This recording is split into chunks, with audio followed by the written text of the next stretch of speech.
হে তরুণ যুবকেরা, হে আমার বন্ধুরা, ভাগ্য পরিবর্তন হওয়ার রাত লাইলাতুল বারাত বলা হয়, শবে বারাত বলা হয়, ভাগ্য পরিবর্তনের রাত বলা হয়। এই শবে বারাতের রাত্রি বাবা শাবান মাসের 14 তারিখে আমার একজন নবী আসবেন। তিনি হলেন জগতের শেষ নবী, তিনি হলেন নবীদের নবী, তিনি আমার প্রিয়তম নবী। সেই নবীর আমি আল্লাহ কত মর্যাদা দিয়েছি তুমি তো জানো। শুধু তাই নয়, সেই নবীর একজন উম্মত, সেই নবীর একজন উম্মত, তার ইবাদতটা আমি আল্লাহ কত মর্যাদা সম্পন্ন করেছি। শাবান মাসের 14 তারিখের দিনগত রাত্রিতে যদি সেই উম্মতে মুহাম্মাদীর এই নিসফুস শাবানে লাইলাতুন নিসফু মিন শাবান, ভাইরা আমার, লাইলাতুল নিসফ এই নিসফুস শাবান, শাবান মাসের মধ্য রজনীতে হে তরুণ যুবকেরা, সেই উম্মতে মুহাম্মাদী যদি এক রাত ইবাদত বন্দেগী করে, হে নবী ঈসা রূহুল্লাহ, শুনে রেখে দাও, জেনে রেখে দাও, সেই উম্মতে মুহাম্মাদীর এক রাতের ইবাদতটা এই পাথরের ভিতরে আল্লাহর মাহবুব বান্দা, আমার মাহবুব বান্দা 400 বছর ইবাদতের থেকে আরো উত্তম। উম্মতে মুহাম্মাদীকে আমার আল্লাহ আরো কটা রাত্রি গিফট করেছেন, তার মধ্যে একটা হলো শবে বারাত, ভাগ্য পরিবর্তন হওয়ার রাত লাইলাতুল বারাত বলা হয়, শবে বারাত বলা হয়, ভাগ্য পরিবর্তনের রাত বলা হয়। এই শবে বারাতের রাত্রি বাবা শাবান মাসের 14 তারিখের রাত। এ তরুণ যুবকেরা, এই রকম আরো কয়েকটা রাত্রি আছে, সেটা হলো আশুরার রাত, মুহররমের 10 তারিখের রাত।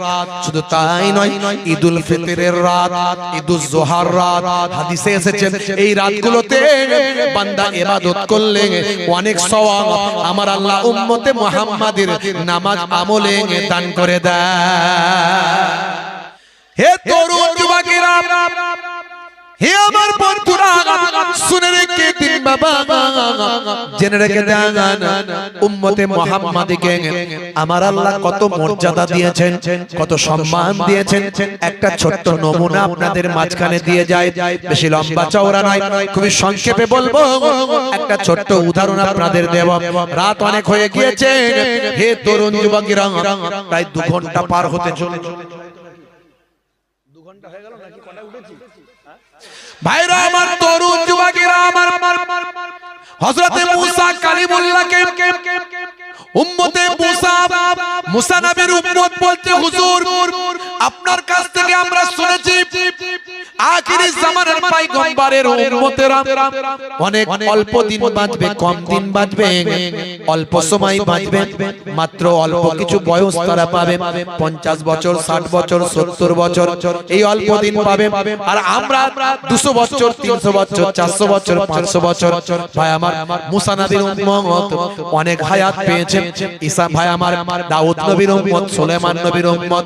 হে তরুণ যুবকেরা, হে আমার বন্ধুরা, হে আমার মুরব্বিয়ানেরা, হযরতে শীস নবী, হযরতে নূহ নবী অনেক হায়াত পেয়েছেন, লম্বা উমর পেয়েছেন। সবচেয়ে বেশি হায়াত পেয়েছিলেন একজন, তার নাম হলো আউস বিন আনাক, 3500 বছর বেঁচেছিলেন। হে তরুণ যুবকেরা, হে আমার বন্ধুরা, মুসা নবীর উম্মত বলেন, ও আমাদের নবী মুসা কালিমুল্লাহ, উম্মতে মুহাম্মাদী অল্প দিন হায়াত পাবে। এই অল্প দিনের হায়াতে কি তাদের বিয়ে শাদী হবে? মুসা কালিমুল্লাহ বলে, হ্যাঁ তাদের বিয়ে শাদী হবে। বলে, হুজুর এই অল্প দিনের হায়াতে তাদের বিয়ে শাদী হবে? বলে, হ্যাঁ। আচ্ছা, বিয়ে শাদী হবে মানে তাহলে হয়তো বাচ্চা কাচ্চা তাদের আর হবে না? বলে না, উম্মতে মুহাম্মাদীর বাচ্চা কাচ্চাও হবে। তাই না কি? বলে, হ্যাঁ। বলে, তাহলে বিয়ে শাদী আর বাচ্চা কাচ্চা হতে হতেই তো তাদের 50 বছর, 60 বছর কেটে যাবে। তাহলে নিশ্চয় তারা ইবাদত বন্দেগী করতে পারবে না। মুসা নবী বলবেন, না, এই অল্প দিনের ভিতরেই তারা এমন ইবাদত করবে। হে আমার উম্মতেরা শোনো, তোমাদের ইবাদতের উপরে আখিরি জামানার পয়গম্বরের উম্মতের ইবাদতের মর্যাদা আমার আল্লাহ দান করে দেবে। জোরে হবে না? হে উম্মতে মুসা, মুসা নবীর উম্মতকে নবী বললেন, মুসা নবী বললেন হে আমার উম্মতেরা শোনো, আখেরি জামানার পয়গম্বরের উম্মতদের জন্য আমার আল্লাহ বেশ কটা স্পেশাল নাইট বানিয়ে দেবেন, রাত্রি বানিয়ে দেবেন। স্পেশাল কয়েকটা রাত্রি বানাবেন, নাইট দেবেন। এই স্পেশাল রাত্রিগুলো অনেক মর্যাদা। আমরা জানি লাইলাতুল কদর আছে না নাই? সূরা কদর পড়লে আপনি পাবেন। হে তরুণ যুবকেরা, রমজান মাসের শেষ 10 দিনে বেজোড় যে রাত্রিগুলো আছে, দয়ার নবী বলেছেন এই রাত্রিগুলোর ভিতরে একটা রাত্রি হলো লাইলাতুল কদরের রাত। হে তরুণ যুবকেরা, আমার আল্লাহ কোরআন মাজিদের ভিতরে বললেন ইন্না আনজালনাহু ফি লাইলাতিল কদর ওয়া মা আদরাকা মা লাইলাতুল কদর লাইলাতুল কদরি খায়রুম মিন আলফি শাহর। হে তরুণ যুবকেরা, আমার আল্লাহ বলছেন লাইলাতুল কদরের রাত্রিতে আমি আল্লাহ কোরআন মাজিদ নাজিল করেছি। হে দুনিয়ার মানুষ শোনো, হে আমার হাবিব, আপনি কি জানেন লাইলাতুল কদরের রাতটা কি? লাইলাতুল কদরের রাতটা হলো ওই রাত যে রাতটা হলো 1000 মাস অপেক্ষা আরো উত্তম। ওই একটা রাত আমার আল্লাহ উম্মতে মুহাম্মাদের জন্য দিয়েছেন, যে রাত্রিতে ইবাদত করলে 1000 মাসের থেকেও বেশি ইবাদত করা, এক রাতের ইবাদতটা 1000 মাসেরও বেশি ইবাদত করার সমান। জোরে হবে না? এরকম আরো কটা নাইট আল্লাহ দিয়েছেন উম্মতে মুহাম্মাদকে। আমার আল্লাহ আরো কটা রাত্রি গিফট করেছেন, তার মধ্যে একটা হলো সাবে বারাত, ভাগ্য পরিবর্তন হওয়ার রাত। লাইলাতুল বারাত বলা হয়, সাবে বারাত বলা হয়, ভাগ্য পরিবর্তনের রাত বলা হয়। এই সাবে বারাতের রাত্রি বাবা শাবান মাসের 14 তারিখের রাত। এ তরুণ যুবকেরা, এই রকম আরো কয়েকটা রাত্রি আছে, সেটা হলো আশুরার রাত, মুহররমের 10 তারিখের রাত। শুধু তাই নয়, ঈদুল ফিতরের রাত, ঈদুল জোহার রাত। হাদিসে এসেছে এই রাতগুলোতে বান্দা ইবাদত করলে অনেক সওয়াব আমার আল্লাহ উম্মতে মুহাম্মাদের নামাজ আমলে দান করে দেয়। ঈদের রাত্রিতে ছেলেরা ঈদ হবে বলে ডিজে বাজিয়ে ঢিকঢাক ঢিকঢাক, ওই টুনির মা তোমার টুনি হেই করেছে, সেই টুনির মা তোমার টুনি সেই করেছে। কথা ঠিক না ভুল? খালি টুনির মায়ের গান শুনছে আর নাচছে, আছে না নাই? ওই রাত্রে ইবাদত করা দরকার ছিল, এরা ইবাদত বাদ দিয়ে একটু নাচ গান করে গা গরম করে নিল, আছে না নাই? মুহররমের আশুরার দিন কত গুরুত্বপূর্ণ, কত মর্যাদা সম্পন্ন, ওই দিনে কত ফজিলত। ইমাম হাসান হুসাইন রাদিয়াল্লাহু তাআলা আনহুর মুহাব্বতে কারবালা ময়দানে ইমাম হুসাইন হুজুর এবং আহলে বায়াত শহীদ হয়েছে। ওই দিনে কত শোকের দিন, কত ইবাদত বন্দেগী করা দরকার, নামাজ রোজা করা দরকার। তার জায়গায় ওই দিনেও ভাই আমার মিছিলের নামে ডিজে বের করে তার মাঝখানেও ভাই আমার সব কাপড় উড়িয়ে ঘুরিয়ে গায়ে ফায়ে রক্ত ভক্ত মেরে ভালো করে গায়ে ফায়ে পিটে বলে বিরাট ইবাদত করে ফেলেছি। বুঝতে পারছি, যেটা দরকার ছিল সেটা হলো না।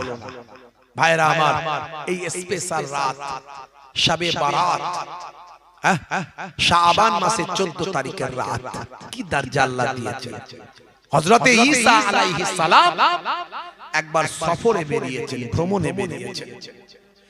হে তরুণ যুবকেরা, হে আমার বন্ধুরা, হযরতে ঈসা রূহুল্লাহ, যে ঈসা নবীকে আমার আল্লাহ 5টা মুজিজা দিয়েছিলেন। প্রত্যেকটা নবী পয়গম্বরদের আল্লাহ মুজিজা দিয়েছেন, মিরাকেল দিয়েছেন, অলৌকিক ক্ষমতা দিয়েছেন। হযরতে মুসা কালিমুল্লাহ হাতের লাঠিটা ছাড়লে সাপ হয়ে যায়, আর হাতটা গোল করে বগলের ভিতর থেকে ঘোরালে সূর্যের মতো আলো হয়।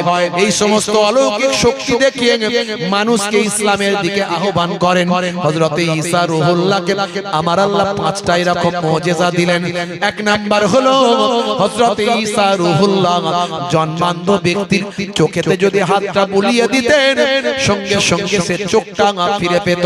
দুই নাম্বার হলো কুষ্ঠরোগী মানুষের শরীরে যদি হাতটা বুলিয়ে দিতেন সঙ্গে সঙ্গে আল্লাহর ইচ্ছায় কুষ্ঠরোগীর রোগটা ভালো হয়ে যেত। তিন নাম্বার মাটি দিয়ে কোনো জীবজন্তু তৈরি করলে জীবজন্তু জিন্দা জীবিত হয়ে যেত। চার নাম্বার কোন মানুষের বাড়িতে কি রান্না হয়েছে সেটা হযরত ঈসা রূহুল্লাহ না জেনে না শুনি বলে দিত। পাঁচ নাম্বার হলো মুর্দা ব্যক্তিকে ঈসা রূহুল্লাহ আল্লাহর ইচ্ছায় জিন্দা করতে পারত।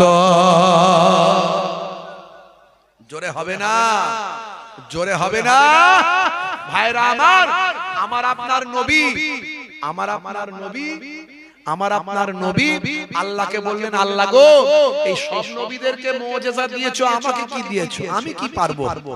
আল্লাহ বললেন, হে নবী আপনাকে যা দিয়েছি অন্য কোন নবীকে সেটা দিইনি। জোরে বলেন সুবহানাল্লাহ। আপনাকে যা দিয়েছি অন্য কোন নবীকে সেটা দিইনি। যত নবীদের আমি এরকম অলৌকিক ক্ষমতা দিয়েছি সেই নবী ইন্তেকাল হয়েছে, তার মুজিজাও শেষ হয়ে গেছে, কিন্তু আমি আপনাকে স্পেশাল বানিয়েছি। আপনি দুনিয়া ছেড়ে বিদায় নেবেন, আপনার মুজিজা বিদায় হবে না। আপনার নামটা আমি আল্লাহর সঙ্গে জুড়ে দিয়েছি, যেটা আর কারো নাম জুড়িনি। আপনার নামটা আল্লাহর সঙ্গে জুড়ে দিয়েছি, কিয়ামত পর্যন্ত আপনার নাম আমার সঙ্গে উচ্চারিত হবে। আপনার নাম কিয়ামত পর্যন্ত মুজিজা হিসেবে জিন্দা থাকবে। জোরে হবে না। ঈসা রূহুল্লাহ ভ্রমণে বেরিয়েছেন, সফরে বেরিয়েছেন। ভ্রমণ করতে করতে করতে করতে একটা পাহাড়ের উপরে উঠেছে। হে তরুণ যুবকেরা, হে আমার বন্ধুরা, হযরত ঈসা রূহুল্লাহ ওই পাহাড়ের উপর উঠেছেন। পাহাড়ের উপরে উঠে দেখেন একটা বিশাল বড় সাদা সুন্দর পাথর আল্লাহ ঈসা নবী দেখতে পেলেন। ঈসা নবী এত সুন্দর সাদা পাথর জীবনে আর কখনো দেখেন না। আল্লাহর দরবারে সিজদায় পড়ে গেলেন। সিজদায় পড়ে বলেন, আল্লাহ এই পাহাড়ের উপরে এত বড় এত সুন্দর পাথর, কত বড় তোমার করুণা দয়া। আমি অবাক হয়ে গেলাম, এত সুন্দর দুধের মতো সাদা পাথর আমি কখনো চোখে দেখি না। এত সুন্দর আকর্ষণীয় পাথর আমি কখনো চোখে দেখি না। আল্লাহ বললেন, হে নবী ঈসা তুমি অপেক্ষা করো, এর চেয়েও আশ্চর্য, এর চেয়েও হতবাক করা ঘটনা আমি আল্লাহ তোমাকে দেখাবো। এমন সময় হঠাৎ করে দেখা যায় ওই পাথরটা দুটুকরো হয়ে গেল। পাথরের ভিতরে একজন আল্লাহর নেক বান্দা আল্লাহর ইবাদতে সালাতে মাশগুল আছে। জোরে হবে না। আল্লাহর মাহবুব বান্দা নামাজে মাশগুল আছে। ঈসা রূহুল্লাহ অবাক হয়ে গেলেন, আল্লাহর কাছে সিজদায় পড়ে গেলেন, আল্লাহ এ কি তুমি আমাকে আশ্চর্যজনক ঘটনা দেখাচ্ছ, এ কি হতবাক করা জিনিস দেখাচ্ছ? আল্লাহ বললেন, হে নবী ঈসা অপেক্ষা করো, ওই মানুষটার সঙ্গে কথা বলো, ওই মানুষটার নামাজের পরে তুমি তার সঙ্গে কথা বলো। হযরত ঈসা রূহুল্লাহ অপেক্ষা করলেন। ওই ব্যক্তি পাথরের ভিতরে নিজের সালাতটা নামাজটা শেষ করলেন, সালামটা ফেরালেন। সালামটা ফেরানোর পরে হযরত ঈসা রূহুল্লাহর সঙ্গে সালাম হলো, সালাম কালাম হলো, কথাবার্তা হলো। হযরত ঈসা রূহুল্লাহ জিজ্ঞাসা করলেন, ভাই আপনি কত বছর এইভাবে ইবাদত বন্দেগী করছেন, আর এই পাথরের ভিতরে কিভাবে আপনি জিন্দা জীবিত আছেন? হে তরুণ যুবকেরা, এমন সময় মানুষটা বলতে লাগলেন, হুজুর ও নবী ঈসা রূহুল্লাহ আমার আল্লাহ আমাকে জান্নাতি খাবার খাওয়ান, আমার জন্য আমার আল্লাহ আঙ্গুরের থোলা জান্নাত থেকে পাঠান, আমার প্রয়োজনীয় জিনিসপত্র আমার আল্লাহ দেন। এই পাথরের ভিতরে আমার আল্লাহর কুদরতি ক্ষমতা, আমি আল্লাহ আমি জিন্দা জীবিত আছি, পাথরের ভিতরে আল্লাহ ইবাদতে মাশগুল আছি। ঈসা রূহুল্লাহ বলেন, আল্লাহ এ কি আমাকে দেখাচ্ছ? জিজ্ঞাসা করলেন, ভাই আপনি কত বছর এখানে ইবাদত বন্দেগী করছেন? ওই মানুষটা বলেছিল, ও নবী ঈসা রূহুল্লাহ, আমি আল্লাহর ইচ্ছা 400 বছর এ পর্যন্ত আল্লাহর ইবাদতে পাথরের ভিতরে কাটাচ্ছি। হযরত ঈসা রূহুল্লাহ আবার সিজদায় পড়ে গেলেন, আল্লাহকে থ্যাঙ্কস দিলেন, আল্লাহকে ধন্যবাদ জ্ঞাপন করলেন। হে আল্লাহ, তুমি আমাকে কি জিনিস দেখাচ্ছ? আমার আল্লাহ বললেন, হে নবী ঈসা, শোনো শোনো, আমি তোমাকে এর থেকেও আরো আশ্চর্যজনক ঘটনা আমি তোমাকে শোনাই। আখির জামানা আমার একজন নবী আসবেন, তিনি হলেন জগতের শেষ নবী, তিনি হলেন নবীদের নবী, তিনি আমার প্রিয়তম নবী। সেই নবীর আমি আল্লাহ কত মর্যাদা দিয়েছি তুমি তো জানো। শুধু তাই নয়, সেই নবীর একজন উম্মত, সেই নবীর একজন উম্মত, তার ইবাদতটা আমি আল্লাহ কত মর্যাদা সম্পন্ন করেছি। শাবান মাসের 14 তারিখের দিনগত রাত্রিতে যদি সেই উম্মতে মুহাম্মাদীর এই নিসফুস শাবানে লাইলাতুন নিসফু মিন শাবান, ভাইরা আমার, লাইলাতুন নিসফ, এই নিসফুস শাবান, শাবান মাসের মধ্য রজনীতে হে তরুণ যুবকেরা, সেই উম্মতে মুহাম্মাদী যদি এক রাত ইবাদত বন্দেগী করে, হে নবী ঈসা রূহুল্লাহ, শুনে রেখে দাও, জেনে রেখে দাও, সেই উম্মতে মুহাম্মাদীর এক রাতের ইবাদতটা এই পাথরের ভিতরে আল্লাহর মাহবুব বান্দা, আমার মাহবুব বান্দা 400 বছর ইবাদতের থেকে আরো উত্তম। শুনে রেখে দিন বাবা, জেনে রেখে দেন, আল্লাহর নবী ওয়াজ করেছিলেন, হযরতে আবু বকর হুজুরের উপকার হয়েছিল। নবী আমার ওয়াজ করেছিলেন, হযরতে ওমর ফারুকের উপকার হয়েছিল। দয়ার নবী ওয়াজ করেছিলেন, হযরতে ওসমান জিন্নুরাইনের উপকার হয়েছিল। আল্লাহর নবী ওয়াজ করেছিলেন, হযরতে আলী মুর্তজা হুজুরের উপকার হয়েছিল। কিন্তু নবী ওয়াজ করার পরেও আবু জাহিলের কোনো উপকার হয়নি। নবী ওয়াজ করার পরেও আবু লাহাবের কোনো কাজে লাগেনি। নবীর ওয়াজে আবু জাহিল হেদায়েত হলো না। নবী অনেক চেষ্টা করলেন, কিন্তু আবু জাহিল হেদায়েত হলো না, আবু লাহাব হেদায়েত হলো না। কারণ হেদায়েত দেওয়ার মালিক আল্লাহ। যদি হবে না, আল্লাহ বলেছেন, বান্দা শুনে রেখে দাও, আমি ওই জাতিকে, ওই কওমকে, ওই সম্প্রদায়কে ততক্ষণ পর্যন্ত হেদায়েত দিই না যতক্ষণ না সে হেদায়েত হওয়ার চেষ্টা করে। মান জাদ্দা ফাওয়াজাদা, जिसने कोशिश किया उसको मिला। তাহলে হেদায়েত দেওয়ার মালিক হলেন আল্লাহ। ওয়াজ শুনলি যে সবাই হেদায়েত হয়ে যাবে এমনটা নয়। হে তরুণ যুবকেরা, হে আমার বন্ধুরা, হে যুবকেরা, মুরব্বিয়ানেরা আমার শুনুন, আমার আল্লাহ কোরআন মাজিদের ভিতরে বললেন, হে দুনিয়ার মানুষ শুনে রেখে দাও, আমি আল্লাহ তোমাদের জানিয়ে দিই, বাল তুসিরুনাল হায়াতাদ দুনিয়া ওয়াল আখিরাতু খায়রুন ওয়া আবকা। এই দুনিয়া হলো তোমাদের জন্য ক্ষণস্থায়ী, আর পরকালটা হলো তোমাদের জন্য চিরস্থায়ী। এখানে অল্প দিন তোমরা বাঁচবে, এই দুনিয়া হলো তোমাদের জন্য অল্প দিনের, আর পরকালে কাল কিয়ামতের পরে তোমাদের আর সেখানে মৃত্যু হবে না। হে তরুণ যুবকেরা, হে আমার মুরব্বিয়ানেরা, মানুষ মারা গেলে 6 ঘন্টা পর থেকে ডেড বডির পচন শুরু হয়। কবরে দেওয়ার 24 ঘন্টা পরে শরীরের পায়ু দাঁড় দিয়ে শরীরের আমার ভিতর পোকাগুলো সব বেরিয়ে যায়। ভাই আমার, মাত্র 3 দিন পরে সবচেয়ে আগে তার নাকটা পচে যায়। 6 দিন পরে তার ভাই আমার হাতের নখগুলো সব খুলে খুলে ঝরে ঝরে চলে যায়। মাত্র 9 দিন পরে শরীরের যত লোম আছে, চুল আছে, সব খুলে খুলে পড়ে যায়। মাত্র 17 দিনের মধ্যে শরীরটা দুম করে পেটটা বাস্ট হয়ে ফেটে যায়। শরীরের ভিতরের পোকা মাকড়, বাইরের পোকা, সব পোকার স্তূপে পরিণত পরিণত হয়। আর মাত্র ভাই আমার তৃপ্তি ভাই আমার 3 মাস পরে 90 ডেজ 90 দিনের মধ্যে শরীরের গোশত পোস্ত যা আছে সব পোকামাকড় মাটিতে খেয়ে ফিনিশ করে দেয়। শুধু কেবল মাত্র কঙ্কালটা থাকে। আর মাত্র 365 দিন 365 দিন পর 365 দিনের ভিতরে কঙ্কালের হাড় হাড্ডি গুলো পর্যন্ত মাটি আর পোকাতে খেয়ে ফিনিশ করে দেয়।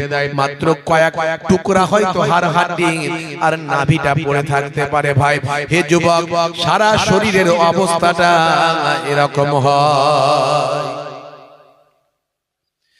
কিসের তোমার অহংকার, কিসের তোমার শক্তি, কিসের লোকবল, কিসের জনবল, কিসের অর্থবল? আল্লাহ বলছেন বান্দারে এই দুনিয়া হলো তোমাদের জন্য ক্ষণস্থায়ী আর পরকালটা হলো তোমাদের জন্য চিরস্থায়ী। হে তরুণ যুবকেরা, হে মানুষ, কিসের তোমার অহংকার, কিসের তোমার তাকাব্বুরি? তোমার সারা শরীরটা শুধু দুর্গন্ধ আর দুর্গন্ধ, তোমার শরীরের কোনো অংশে সৌগন্ধ খুশবু না। আমার নবীর শরীরের খুশবু ছিল, বাকি আমাদের কারো খুশবু নাই। যত বড়ই যে রথী মহারথী হয় না কেন, আপনি যে পায়খানা পটি পায়খানা করেন, সে পায়খানাটা নিশ্চয়ই খুশবু নয়, ওটাও দুর্গন্ধ। আমার নবীর পায়খানা ছিল খুশবু। জোরে বলুন সুবহানাল্লাহ। নবীর ঘাম খুশবু, নবীর ইস্তেঞ্জা খুশবু। নবী মানুষ আমাদের মতো, কিন্তু তিনি পয়গম্বর, তাকে আল্লাহ স্পেশাল করেছিলেন, স্পেশাল ছিলেন নবী। কিন্তু আমরা তো আর স্পেশাল নয়, আমরা সব আমাদের শরীরের সব কিছু দুর্গন্ধ। আপনি পায়খানা করেন, সেটাও দুর্গন্ধ। পেচ্ছাব করেন, কিছু সময় পরে পেচ্ছাবের কাছে গিয়ে দেখবেন দুর্গন্ধ ছুটছে, তাই তো নাকি? না খুশবু কি জি? দুর্গন্ধ তো নাকি?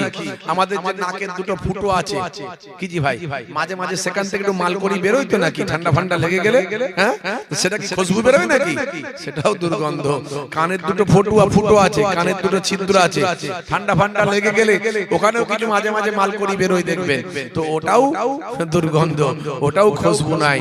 আর যখন আপনি গরমের সময় ঘেমে যান, শরীরের লোমের গা দিয়ে কোটি কোটি ছিদ্র আছে, সেখান থেকেও কি একটু ঘাম টাম বের হয়ে আসে। শরীরের তরল বজ্র যেটা বলা হয়, তরল বজ্র, সেটাও কিন্তু অনেকের সৌগন্ধ হয়, খুশবু হয় নাকি? সেটাও দুর্গন্ধ। পাশে স্ত্রী বসে থাকলে বসতে পারে না, বন্ধু বসে থাকলে বলে সরে বস ভাই, তোর ঘামের বড্ড গন্ধ। বুঝতে পারছেন? অর্থাৎ সারা শরীরটাই দুর্গন্ধ। তারপরেও মানুষ ধরাকে সরা মনে করি না? ক্ষমতা হয়েছে, ক্ষমতার বড়াই দেখায়। হিম্মত হয়েছে, হিম্মত আলী সেজে যায়। পকেটে পয়সা হয়েছে, টাকার গরম দেখায়। পেছনে 50টা লোক আছে, লোক বলে জন বলে এর গরম দেখায়। হে তরুণ যুবকেরা, হে আমার মুরব্বিয়ানিরা, আল্লাহ বললেন বান্দারে সব ধ্বংসশীল। কুল্লু মান আলাইহা ফান, কুল্লু মান আলাইহা ফান, কুল্লু মান আলাইহা ফান, সবকিছু ওই ধ্বংস হয়ে যাবে ভাই। আজ আছেন, কাল থাকবেন, গ্যারান্টি নাই। বাপজি আমার, আজ আছেন, কাল থাকবেন, গ্যারান্টি নাই। আল্লাহ বলছেন আমার নির্দেশনা মানা চাই। এ দুনিয়া ক্ষণস্থায়ী, পরকাল চিরস্থায়ী। হে তরুণ যুবকেরা, হে আমার বান্দারা, আল্লাহ বলছেন হে বান্দারা, শুনে রেখে দাও, জেনে রেখে দাও, আমি তোমাদের জন্য পৃথিবীতে সবকিছু সৃষ্টি করলাম। তোমাকে আমি আশরাফুল মাখলুকাত করলাম। যত পৃথিবীতে সৃষ্টি জীব আছে, সবচেয়ে আমি শ্রেষ্ঠ করলাম তোমাকে। আমি তোমাকে মানব সবচেয়ে শ্রেষ্ঠত্ব দান করলাম। আমার আল্লাহ জানিয়ে দিলেন, লাকাদ কাররামনা বানি আদম। হে তরুণ যুবকেরা, আমি আদমের আওলাদকে উচ্চ মর্যাদা দান করেছি, উচ্চ সম্মান দান করেছি। শুধু তাই নয়, আদমকে আমি আল্লাহ এক কাতরা নাপাক পানি থেকে আদমের আওলাদকে সৃষ্টি করেছি। আমার আল্লাহ বলছেন, হে দুনিয়ার মানুষ শোনো, খলাকাল ইনসানা মিন আলাক, আমি আল্লাহ আলাক থেকে ইনসান মানুষকে সৃষ্টি করেছি। ওই এক কাতরা নাপাক পানি, যে পানিটা শরীর থেকে বের হলে গোসল করা ফরজ হয়ে যায় আপনার। হে যুবকেরা একটু চিন্তা করুন, গোসল না করলে আপনার ওযু হবে না, গোসল না করলে আপনার নামাজ হবে না, গোসল না করলে আপনি কোরআন ছুঁতে পারবেন না। সেই এক কাতরা নাপাক পানি, সেই নাপাক পানিটাকে আমার আল্লাহ বললেন, বান্দারে এই যে পিতার শুক্রাণু আর মায়ের ডিম্বাণু, এই যে নাপাক পানিটা মাতৃগর্ভে স্থান লাভ করলো, আমি আল্লাহ ওই এক কাতরা নাপাক পানিটাকে কি করি একটু শুনে রেখে দাও। সুম্মা কানা আলাকাতান ফাখালাকা ফাসাওয়া, আমি আল্লাহ তাআলা ওই নাপাক পানিটাকে আমি আল্লাহ মাতৃগর্ভে রক্তের পিণ্ডতে পরিণত করি। আমার আল্লাহ বলেন তারপরে ওই রক্তের পিণ্ডটাকে একটা সময় গোশতের টুকরোতে কনভার্ট করে দিই, গোশতের টুকরোতে পরিবর্তন করি, গোশতের টুকরোটাকে আবার একটা সময় যাবার পরে সেখান থেকে পঞ্চ ইন্দ্রিয় নাসিকা কর্ণ জিহ্বা ত্বক একটা সুন্দর মানুষ আমি আল্লাহ সৃষ্টি করে দিই। জোরে হবে না? ওই মানুষটা মায়ের মাতৃগর্ভে পানির মধ্যে হাবুডুবু খায়, মায়ের মাতৃগর্ভে পানির মধ্যে হাবুডুবু খায়। 1450 বছর আগে আমার আল্লাহ জানিয়ে দিয়েছে। আপনি অবাক হবেন, বিজ্ঞানের ছেলে পুলে, সায়েন্সের ছেলে পুলে আছেন, ডাক্তারেরা আছেন, মাস্টারেরা আছেন, আপনি অবাক হবেন, আপনি হতবাক হবেন, এটা কি করে সম্ভব? আজকের সায়েন্স বলছে, আজকের বিজ্ঞান বলছে যত প্রাণের সঞ্চার হয়েছে সব পানি থেকে হয়েছে, যত প্রাণের সঞ্চার হয়েছে সব পানি থেকে হয়েছে। জোরে বলেন সুবহানাল্লাহ। জোরে হবে না? এটা আজকের গবেষণায় প্রমাণ হয়েছে, আজকের গবেষণায় প্রমাণ হয়েছে যত প্রাণের সঞ্চার হয়েছে সব পানি থেকে সৃষ্টি হয়েছে। অর্থাৎ পৃথিবীতে যত জীব আছে সব পানি থেকে তৈরি হয়েছে। হে তরুণ যুবকেরা, হে আমার মুরব্বিয়ানেরা, কিন্তু আপনি অবাক হয়ে যাবেন, আজকের বিজ্ঞানীরা যেটা গবেষণা করে বলছেন 1450 বছর আগে আল্লাহর কোরআন মাজিদে সেটা লিপিবদ্ধ আছে। হে তরুণ যুবকেরা, আপনার ঈমানটা মজবুত হবে, আপনার বিশ্বাসটা আরো সুদৃঢ় হবে। আজকে আমাদের ঈমানটা রক্ষা করা বড় দয়, এই জন্য কোরআনের এই কথাগুলো শুনলে আপনার ঈমানটা মজবুত হবে।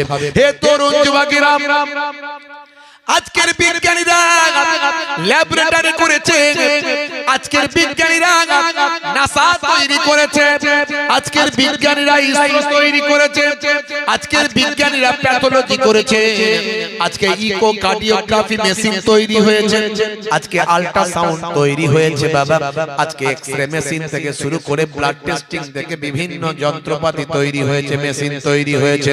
আজকের মেশিনে ধরা পড়ছে মাতৃগর্ভে পৃথিবীতে যত প্রাণের সঞ্চার হয়েছে সব পানির মধ্যে দিয়ে সৃষ্টি হয়েছে। হে তরুণ যুবকেরা, আজকের গবেষণায় এটা প্রমাণ হলো, কিন্তু পৃথিবীর মানুষ অবাক।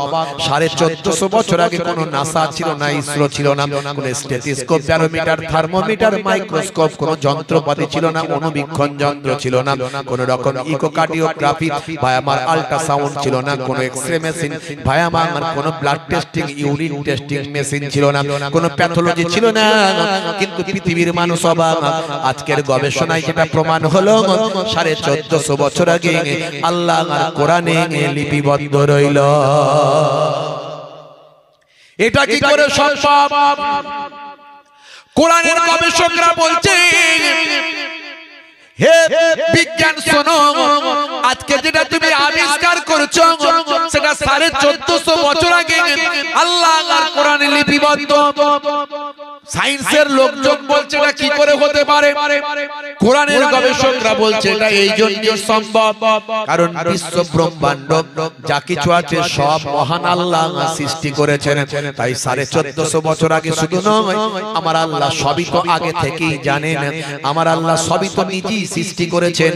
তাই প্রত্যেকটা জীবকে তিনি পানির মধ্যে দিয়ে সৃষ্টি করেছেন, সেটা 1450 বছর আগে আল্লাহর কোরআনের মধ্যে লিপিবদ্ধ করেছে। সায়েন্স বলছে, বিজ্ঞানীরা বলছে শুধু মুখের কথা বললে হবে না, কোরআনে কোথায় আছে দেখাও, কোরআনে কোথায় আছে দেখাও। কোরআনের গবেষকরা বলছে, হ্যাঁ দেখিয়ে দিচ্ছি, দেখো কোরআন মাজিদ সবার পকেটে পকেটে, বাড়িতে বাড়িতে। হে তরুণ যুবকেরা, কোরআন মাজিদ আপনার পকেটে পকেটে, মোবাইলে মোবাইলে, আপনার কাছেই তো কোরআন মাজিদ আছে। আপনি খুলুন, সূরার নাম হলো সূরা আম্বিয়া, আয়াত নাম্বার হলো 30। এই 30 নাম্বার আয়াতে যাবেন, সূরা আম্বিয়া 30 নাম্বার আয়াতের শেষের দিকের লাইনটা আপনি পড়বেন। আমার আল্লাহ জানিয়ে দিচ্ছেন, ওয়াজআলনা মিনাল মাই কুল্লা শাইইন হাইয়িন আফালা ইউমিনুন। জোরে হবে না? আমার আল্লাহ বলছেন, জাল আমাদের সৃষ্টি করা, আল্লাহ বলছেন আমি সৃষ্টি করেছি মিনাল মাই, মাউন মানে পানি, মিন মানে হইতে। আল্লাহ বলছেন আমি পানি থেকে সৃষ্টি করেছি। কুল্লা মানে প্রত্যেক জিনিস, শাইইন মানে জিনিস, প্রত্যেক জিনিস। আল্লাহ বলছেন কুল্লা শাইইন, প্রত্যেক জিনিসকে, হাইয়িন যাদের জীবন আছে, যাদের জীবন আছে, প্রাণ আছে, যাদের প্রাণ আছে, এমন প্রত্যেক জিনিসকে আমি আল্লাহ পানি থেকে সৃষ্টি করেছি। জোরে হবে না? জোরে হবে না? কি এই কথাগুলো শুনে একটু ঈমানের মজবুতি হচ্ছে না? হয়নি কি জি? এটা ঈমানটা শক্তপোক্ত হচ্ছে না? হয়নি?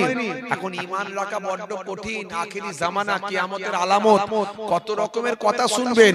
এই দেখলেন না কদিন আগে এক খ্যাপা লোক, পাগল লোক বলছিল না যে কোরআন মাজিদ নাকি 27টা শয়তান মিলে লিখেছে, শুনছিলেন না? পাগল লোক। আমি বললাম এত বড় মূর্খামির কথাবার্তা বলেটা কি করে? একটু যদি পড়াশোনা থাকে তো এরকম কথা বলবে না। কারণ সারা পৃথিবীর 200 কোটি মানুষ ডাইরেক্ট কোরআন মানে, আরো 100 কোটি মানুষ কোরআনকে ভালোবাসে। জোরে বলেন সুবহানাল্লাহ। তো সেই কোরআন মাজিদ সম্পর্কে কথা বলতে গেলে তথ্য দিয়ে, যুক্তি দিয়ে, একটা প্রমাণ দিয়ে কথা বলতে হবে। তো এই রকম কথা বলেটা কে? পাগল ছাড়া কেউ বলতে পারে না। হ্যাঁ, তারপরে ভালো করে খোঁজ খবর নিয়ে জানতে পারলাম তো ও বেটা 4 পাস, চতুর্থ ক্লাস পাস। তো 4 পাস লোক তো ওই রকম পাগলের কথাই তো বলবে, ও কি আর ভালো কথা বলতে পারে? হ্যাঁ, আমি মানে পাগল লোক 4 ক্লাস মানুষ, হ্যাঁ, চতুর্থ ক্লাস পাস, জ্ঞান গম্য নাই, মূর্খ সূর্খ লোক তো অনেক কিছুই বলতে পারে। মূর্খরা অনেক কথাই বলবে, আপনাকে কান দিলে হবে না। কথা ঠিক না ভুল? হ্যাঁ, অনেক কথাই বলবে, শুনে নিয়ে চলে যেতে হবে। কথা ঠিক না ভুল? হ্যাঁ। তো ভাইরা আমার, তো যাই হোক, এই সব কথাবার্তা বলে কোরআন মাজিদ নাকি বদরের যুদ্ধে পুড়ে গেছে। বদরের যুদ্ধে নাকি কোরআন মাজিদ পুড়ে গেছে, আর এই কোরআনটা নাকি 27টা শয়তান মিলে লিখেছে। বলুন নাউজুবিল্লাহ। হ্যাঁ, তো বদরের যুদ্ধে কোরআন মাজিদ পুড়ে গেল, এটাও তো তার কথাটার কোনো বাস্তবতা নাই। কারণ কোরআন মাজিদ বদরের যুদ্ধে যেটা হয়েছিল, বদরের যুদ্ধ হয়েছিল 624 খ্রিস্টাব্দে। কত খ্রিস্টাব্দে? 624 খ্রিস্টাব্দে। এই আপনাদের মুফতি সাহেব বসে আছে, জ্ঞানী মানুষ, আল্লাহ করে আলেম মানুষ। জিজ্ঞাসা করুন, এই আলেম ওলামারা আছে, জিজ্ঞাসা করুন ভাই আমার, বিদায় হজ হয়েছিল 632 খ্রিস্টাব্দে। আল্লাহর নবী বিদায় হজ পর্যন্ত হায়াতে তো ছিলেন। নবী তো বিদায় হজের ভাষণ দিয়েছিলেন, সাহাবায়ে কেরামদের নিয়ে বিদায় হজ করেছিলেন। শিল্পী মানুষ ঘুরে ঘুরে মাশাআল্লাহ। ভাইরা আমার, আল্লাহর নবী বিদায় হজ করেছিলেন কবে? 632 খ্রিস্টাব্দে। তো নবী যতদিন হায়াতে ছিলেন, আমার নবীর কাছে একটু একটু করে কোরআনের আয়াত দীর্ঘ 23টা বছর ধরে এসেছে। জোরে বলুন সুবহানাল্লাহ। 624 খ্রিস্টাব্দে, 624 খ্রিস্টাব্দে বদরের যুদ্ধ, আর 632 খ্রিস্টাব্দে আমার নবীর বিদায় হজ। এই যে মাঝখানে ভাই আমার 8টা বছর, এই 8 বছরেও একটু একটু করে কোরআনের আয়াত এসেছে। জোরে বলুন সুবহানাল্লাহ। বিদায় হজ আল্লাহর নবীর 632 খ্রিস্টাব্দে মক্কা শরীফে, আপনার আরাফাতের ময়দান, এই আরাফাতের ময়দানে একটা পাহাড় আছে। হাজী সাহেবরা জানেন, এই আমাদের বাপজি, আপনাদের খুব ভালোবাসার মানুষ, হিতাকাঙ্ক্ষী, কি নাম?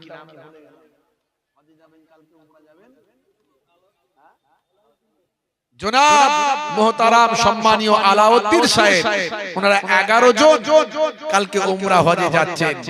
আমাকে বললেন হুজুর একটু দোয়া করবেন। আমি তো দোয়া চাইবো, আপনারা সকলে দোয়া চাইবো, কথা ঠিক না ভুল? আল্লাহ রাব্বুল আলামিন তার নিয়তকে কবুল করেন, আর আপনিও আমাদের সালামটা আমার নবীর দরবারে পৌঁছে দেবেন, কথা ঠিক? মাশাআল্লাহ ভাইরা আমার, তো আপনি নিশ্চয়ই যাবেন, আপনাকে গাড়ি নিয়ে যাবে এই মক্কা শরীফে আরাফাতের ময়দানে আপনি যাবেন। হ্যাঁ, এই আরাফাতের ময়দান, এই আরাফাতের ময়দানে একটা পাহাড় আছে, এই পাহাড়টার নাম হলো জাবালে রহমাত। এই জাবালে রহমাত পাহাড়ে দাঁড়িয়ে, যে জাবালে রহমাত পাহাড়ে হযরতে আদম আলাইহিস সালাতু ওয়াস সালামের দোয়াটা কবুল হয়েছিল। জোরে হবে না? জোরে হবে না? আদম আলাইহিস সালাতু ওয়াস সালাম, আপনারা জানেন, এই ওয়াজ আমি আর নতুন করে করব না। জান্নাত থেকে আল্লাহ বের করে দিয়েছিলেন একটা বিশেষ ফল, এই ফলের কাছে আল্লাহ যেতে বারণ করেছিলেন। সবই আল্লাহর পরিকল্পনা, আল্লাহর ইচ্ছা ছাড়া তো কোনো কিছু হয় না। তো সবই আল্লাহর পরিকল্পনা। তা আল্লাহ একটা মাধ্যমে হয়তো জান্নাত থেকে বের করবেন, দুনিয়াতে পাঠাবেন, দুনিয়াকে সাজাবেন। আল্লাহ তো কোরআন মাজিদে বলে দিয়েছেন, এই ফেরেশতারা শোনো, وَإِذْ قَالَ رَبُّكَ لِلْمَلَائِكَةِ إِنِّي جَاعِلٌ فِي الْأَرْضِ خَلِيفَةً, আমি আমার প্রতিনিধিকে প্রেরণ করব দুনিয়ার জমিনে। ফেরেশতাদের আল্লাহ বলেছিলেন। ভাইরা আমার, তো এই যখন ওই ফলটার কাছে শয়তানি প্রলোভনে ওই ফলের কাছে যখন চলে গেলেন, ফলটা যখন খেয়ে ফেললেন, আল্লাহ নারাজ হলেন, হয়ে জান্নাত থেকে বের করে দিলেন। পিতা আদম আলাইহিস সালাতু ওয়াস সালামকে ভারতবর্ষের সিংহলে, যেটা শ্রীলঙ্কা, ওটা শ্রীলঙ্কা, বর্তমানে শ্রীলঙ্কা, এই সিংহলে ভাইরা আমার একটা পাহাড় আছে, আজও সেই পাহাড়টা আছে। ওই পাহাড়টার নাম ভাই আমার, আমরা বলি আদম পাহাড়, আর অনেকে বলে অ্যাডাম পাহাড়। জোরে বলুন সুবহানাল্লাহ। আজও সেখানে লোকে যায়, ওই পাহাড়ের উপরে আদম আলাইহিস সালাতু ওয়াস সালামের পায়ের ছাপ আছে, কম বেশি প্রায় 7 ফুট লম্বা। জোরে বলুন সুবহানাল্লাহ। পাটার লম্বা শুধু 7 ফুট, কম বেশি যারা দেখেছেন তারা বলেছেন। হ্যাঁ, এখন আর ছবি তুলতে দেওয়া হয় না, এখন ওখানে যেতে দেয় কিন্তু ছবি তুলতে দেয় না। এক সময় মানুষ ছবিও তুলতে পারতেন। সেখানে ভিজিটররা ভিজিট করে, কোনোদিন বেড়াতে গেলে, শ্রীলঙ্কায় গেলে আপনি ওই আদম পাহাড়ে যেতে পারবেন, যেটাকে অনেকে বলে অ্যাডাম পাহাড়। তো আদম নবীর পাটাই ছিল আপনার 7 ফুট কম বেশি লম্বা। আমরা লম্বাই 7 ফুটই নয়, আমাদের এখানে খুব কম লোক হয়তো 7 ফুট আছে, আমার মনে হয় কেউ নাই এখানে। বুঝতে পারছেন ভাইরা আমার, তরুণ যুবকেরা আমার, তাহলে আদম নবী কত লম্বা ছিলেন একবার ভাবুন। সেই আদম আলাইহিস সালাতু ওয়াস সালাম, আপনারা জানেন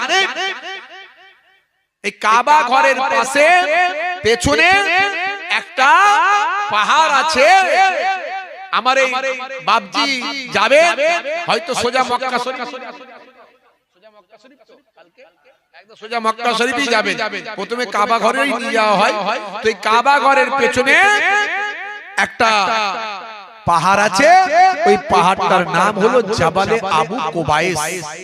এই জাবালে আবু কোবাইস, এই পাহাড়টাকে এখন সরকার থেকে পাহাড়টাকে ঘিরে, পাহাড়কে সামনে রেখে পাহাড়ের উপরই বিল্ডিং করেছে টেকনোলজি দিয়ে। ওটা হলো ভাই আমার বাদশার ঘর। ওই পাহাড়ে একটা গুহাতে হযরতে আদম নবীর রওজা মোবারক দাফন করা ছিল। জোরে বলুন সুবহানাল্লাহ। জিসম মোবারক দাফন করা ছিল। তাহলে আদম নবীর প্রথম কবরটা হয়েছিল কাবা ঘরের পেছনে জাবালে আবু কোবাইস পাহাড়ের গুহার ভিতরে। জোরে বলুন সুবহানাল্লাহ। তারপর যখন নূহ নবীর মহাপ্লাবন হলো, নূহ নবীর জামানায় যখন মহাপ্লাবন হলো, নূহ নবীর নৌকা ঘুরতে ঘুরতে কাবা ঘরে চলে গেল। জোরে বলুন সুবহানাল্লাহ। এই কাবা ঘরে গিয়ে নূহ নবীর নৌকা কাবা ঘরের চারিদিকে তওয়াফ করতে লাগলো, প্রদক্ষিণ করতে লাগলো। আল্লাহর কাবা ঘর তো কখনো প্রদক্ষিণ করা, তওয়াফ করা বন্ধ হয়নি। মানুষ যদি তওয়াফ করা বন্ধ করে, আল্লাহ ফেরেশতাদের দিয়ে তওয়াফ করান। এমনকি জিন জিন্নাতেরা তওয়াফ করে, পশু পাখিরা তওয়াফ করে। আপনারা দেখেছেন করোনার সময় যখন তওয়াফ করা বন্ধ ছিল, সেই কদিন পাখিরা তওয়াফ করেছে। পাখি তওয়াফের ছবি ইন্টারনেটে ভাইরাল হয়েছে, আপনারা দেখেছেন। এছাড়া ফেরেশতারা জিনেরা তওয়াফ করলে আমরা তো দেখতে পাই না, কারণ তওয়াফ কখনো বন্ধ হবে।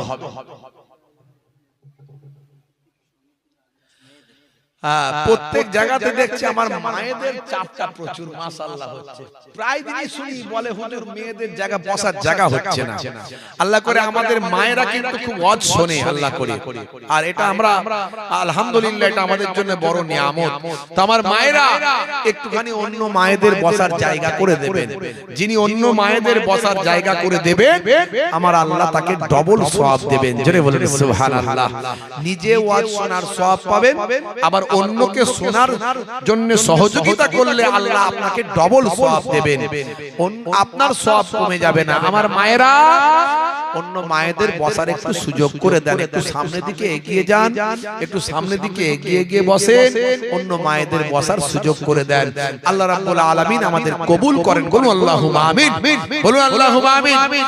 তো এমন সময় যখন নূহ নবীর নৌকা আল্লাহর বাইতুল্লাহ শরীফ যখন তওয়াফ করছে বন্যার মধ্যে, ভাই আমার কাবা শরীফ তো চাপা পড়ে গেছে, কাবা শরীফ ঢাকা পড়ে গেছে। এই কাবা শরীফের জায়গাটা হলো পৃথিবীর মিডল স্থান। জোরে বলুন সুবহানাল্লাহ।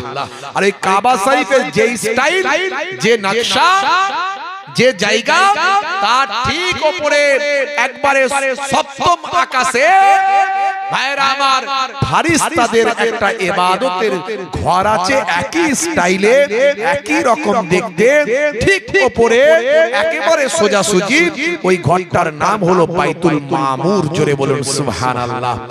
একবার যে ফেরেশতা তওয়াফ করার চান্স পায়, সে আর চান্স পায় না। তাহলে কত ফেরেশতা আছে একবার ভাবুন। আর ঠিক ঠিক ফেরেশতারা প্রথম কাবা ঘর তৈরি করেছে। প্রথম কাবা ঘরটা কে তৈরি করেছে? ফেরেশতারা তৈরি করেছে আমার আল্লাহর নির্দেশে। তারপর 10 বার, এ পর্যন্ত 10 বার কাবা ঘর ভাঙা করা হয়েছে। তো নূহ নবীর নৌকা যখন আল্লাহর বাইতুল্লাহ কাবা ঘর বন্যার মধ্যে তওয়াফ করছে, কাবা ঘরে গিয়ে গোল হয়ে নৌকা অটোমেটিক ঘুরছে, তখন পেছনে একটা বিশাল বড় একটা লম্বা ডেড বডি ঘুরে বেড়াচ্ছে নৌকার পেছন পেছন। নূহ নবী বলেন, আল্লাহ এটা কি? আমার পেছনে এত বিশাল লম্বা মতো ওটা কি ঘুরছে? আল্লাহ বললেন, ইনি হলেন তোমাদের আদি পিতা হযরতে আদম আলাইহিস সালাতু ওয়াস সালামের জিসম মুবারক। জোরে হবে না? জোরে হবে না? হে নবী নূহ, তোমাদের পিতা আদম নবীর জিসম মুবারককে তোমার নৌকায় তুলে নাও। জোরে বলুন সুবহানাল্লাহ।